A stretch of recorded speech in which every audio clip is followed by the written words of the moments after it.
বাসায় বসে, বসে বোরিং হয়ে গেছিলাম। তো ভাবতেছিলাম কোথাও একটা ঘুরে আসা যাক। তো দিদি, দাদা এবং ভাগ্নেকে নিয়ে চললাম হচ্ছে সুবাস্তা শপিং কমপ্লেক্সে। আমি যেহেতু ঢাকার তেমন কোথাও চিনি না, তো তাদেরকে নিয়ে কিন্তু মূলত আমার ঘোরার উদ্দেশ্য। তো যেতেই মনে করেন যখন সুবাস্তা কমপ্লেক্সে চলে আসছি, আসার সাথে, সাথে কিন্তু আমাদের সাথে একটা অ্যাক্সিডেন্ট হয়ে যায়। অ্যাক্সিডেন্ট বলা ভুল হবে, এটা একটা মিস্টেক হয়ে যায়।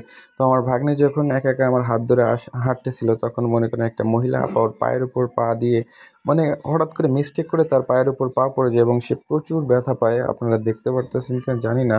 বাট ও কিন্তু প্রচুর কান্নাকাটি করতেছিল এবং তাকে অনেকভাবে বোঝাচ্ছিলাম যে এটা কোনো ব্যাপার না, তুমি সুপারম্যান, স্পাইডারম্যান। বাট সে কোনোভাবে বুঝ মানতেছিল না। তো ভাবলাম যে ওর পায়ে ঠান্ডা কোনো স্যাক দিতে পারলে ভালো হবে। তো কমপ্লেক্সের ভিতর তো এইভাবে আসলে বরফ পাওয়া যায় না। তো ভাবলাম যে এখানে আইসক্রিম নিই, আইসক্রিম নেওয়ার পরে আইসক্রিম দিয়ে আইসক্রিমের যে ঠান্ডা ঠান্ডা স্যাকটা কিন্তু ওর পায়ে দিলে হয়তো কিছুটা বেটার ফিল করবে। তো কমপ্লেক্সের ভিতর অনেক ভিড় ছিল। তো আমরা মোটামুটি আইসক্রিম নিয়ে এখন খুঁজতেছিলাম যে ফাঁকা কোনো স্পেসে যাওয়ার। তো আসলে কমপ্লেক্সটা অনেক বড় এবং প্রচুর লোকের ভিড় ছিল। তো আমরা কিন্তু আইসক্রিমটা নিয়ে খুঁজতেছিলাম যে এমন কোনো স্পেস আছে কিনা যেখানে বসে একটু করে ঠান্ডা স্যাক দেওয়া যাবে। তো মোটামুটি অনেক খোঁজাখুঁজি করার পর কমপ্লেক্সের ভিতরে একটা ঝর্ণা ছিল। ঝর্ণার পাশে এখানে আসলে যারা কমপ্লেক্সে আসার পর ক্লান্ত হয় বা টায়ার্ড হয়, এখানে কিন্তু তাদের জন্য বসার একটা স্পেস ছিল। বাট এই স্পেসটাও কিন্তু পুরোপুরি ফুল ছিল।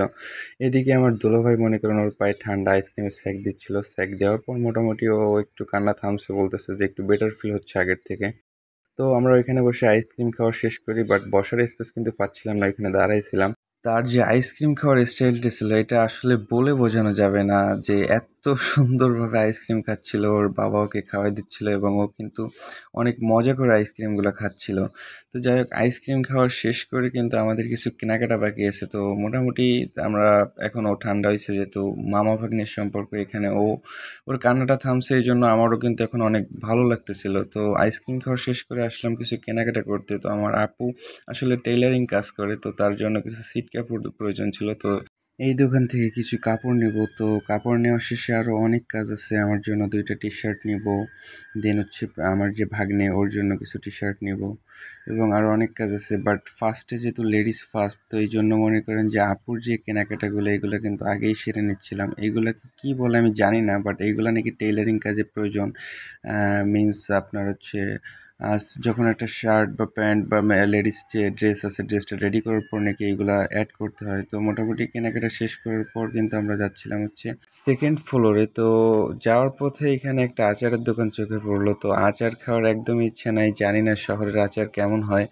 তো আমরা এখন যাব সেকেন্ড ফ্লোর। সেকেন্ড ফ্লোরে আসলে ছেলেদের বা মেয়েদের যে ড্রেস কালেকশন, ওইখানে কিন্তু এটা কিন্তু সেকেন্ড ফ্লোরে। তো সামনের দিকে যাচ্ছিলাম এবং মানুষের যে আনাগোনা আসলে এইগুলো দেখতেছিলাম যে কমপ্লেক্সে আসলে সবসময় শুনছি যে ঢাকা শহরে নাকি ঈদের সময় লোকজন অনেক কম থাকে, বাট এইখানে আসার পরে রিয়েলিটিটা দেখতে পারতেছি যে আসলে ঢাকা শহরের লোক বাড়ি যাওয়ার পরেও যদি এই পরিমাণ লোক থাকে, আসলে আমরা গেছিলাম হচ্ছে চাঁদ রাত্রের দিন কেনাকাটা করতে। তো এইটা হচ্ছে মেইনলি সেকেন্ড ফ্লোর। তো এইখান থেকে মনে করেন যে আপনার পুরো কমপ্লেক্সটা কিন্তু খুব ভালো ভিউ আসতেছিল। তো ভাবলাম এইখান থেকে একটা ভিউ নিয়ে নিই। এদিকে মনে করেন আমার যে একমাত্র ভাইগনা, ও কিন্তু নিচে বসে চিল্লাচ্ছিল এবং দুষ্টামি করতেছিল এবং বলতেছিল, আমাকে কিছু একটা দেখাচ্ছিল। এইখানে কিছু সময় কাটানোর পর আমরা এখন যাব ড্রেস কিনতে। তো আমরা যাচ্ছি হচ্ছে সেকেন্ড ফ্লোরের ড্রেস শপে। তো এখানে ঘুরে ঘুরে দেখতেছিলাম ড্রেসগুলো কেমন, কোন ড্রেসটা নেওয়া যায়, কি কিনবো, এগুলো একটা বিষয় ছিল। তো পছন্দের উপর সব কিছু ডিপেন্ড করবে। আমার মেইনলি ফোকাস ছিল আমি একটা টি শার্ট নেবো এবং একটা প্যান্ট নিব। তো এখানে আসার পর একটা দোকানে যাই, দোকানে যাওয়ার পরে এখানে ড্রেসগুলো দেখতেছিলাম, কিন্তু একটা জিনিস আমি ফলো করলাম এইখানে যে কমপ্লেক্সের ভিতর প্রত্যেকটা জিনিসের কেমন দামটা একটু বাড়তি, মানে একটু না অনেকই বেশি মনে হচ্ছিল। তো আমি আপুকে বলছিলাম যে এখান থেকে ড্রেস নিব না, চলো বাইরের থেকে ড্রেস নেই, কারণ এইখানে দামটা অনেক বেশি ছিল, এই জন্য এখান থেকে নেইনি, আমি বাইরে থেকে নিব। তো আপু ছোট বাচ্চাদের ড্রেস দেখতেছিল। তো আমি তাকে বললাম যে ছোট বাচ্চাদের তো আমাদের বাসায় তো ছোট বাচ্চা বলতে কেউই নেই।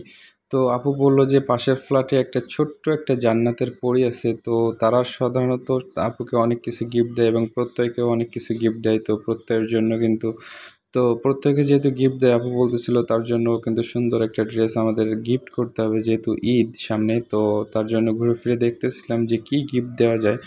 ফাইনালি এই যে ড্রেসটা, এই ড্রেসটা আমাদের পছন্দ হয়। দামাদামি করে এই ড্রেসটা আমরা ১৫০০ টাকা দিই। দোকানদার চাচ্ছিল এই ড্রেসটার দাম ৩,০০০ টাকা। তো অনেক দামাদামি করার পর এই ড্রেসটা আমরা ১৫০০ টাকা দিয়ে নেই। ফাইনালি আমাদের কেনাকাটা শেষ করে আমরা এখন বাসার দিকে রওনা দিব। তো আমরা কিন্তু কমপ্লেক্স থেকে বাইরে চলে আসছি এবং বাইরের পরিবেশটা কিন্তু অনেক সুন্দর ছিল। প্রচুর লোক ছিল, প্রচুর আমি বলে বোঝাইতে পারবো না। বাইরে আসার পর আমার একমাত্র ভাগ্নে এই খেলনাটা পছন্দ করে, তো আমি ওকে এই খেলনাটা কিনে দিই। সে অনেক হ্যাপি ছিল। তো মোটামুটি কেনাকাটা শেষ করে আমরা এখন যাব হচ্ছে বাসার দিকে। তো ভিডিওটা এই পর্যন্তই। ভিডিওটা যদি ভালো লাগে অবশ্যই আমার পেজে একটা ফলো দিবেন এবং লাইক, কমেন্ট, শেয়ার করতে কিন্তু একদমই ভুলবেন না।